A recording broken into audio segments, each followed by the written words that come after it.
The char variable represents a singular character in C.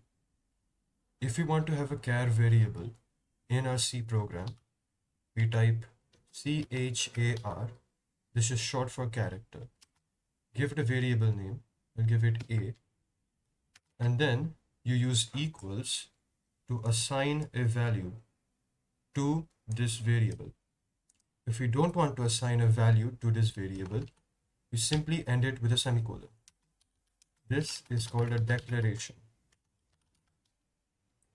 And then if we want to add a variable or a value to this variable, we type a, or your variable name, equals, and then since this is a char, we use single quotations, and within these single quotations we type in any particular character.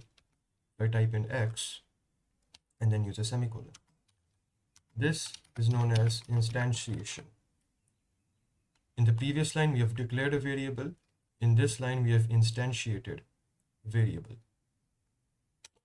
In order to print a char onto the terminal, we type in printf, and then within these parentheses use double quotations, and then we type percentage along with C. Then we use comma, and then we type the name of the variable a.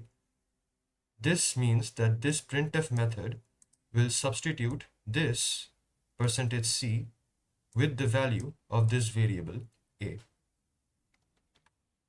If we save the file, use gcc and then compile the C program,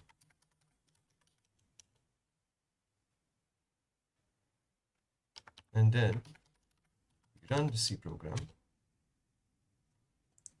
it has printed the value of the character, which is X.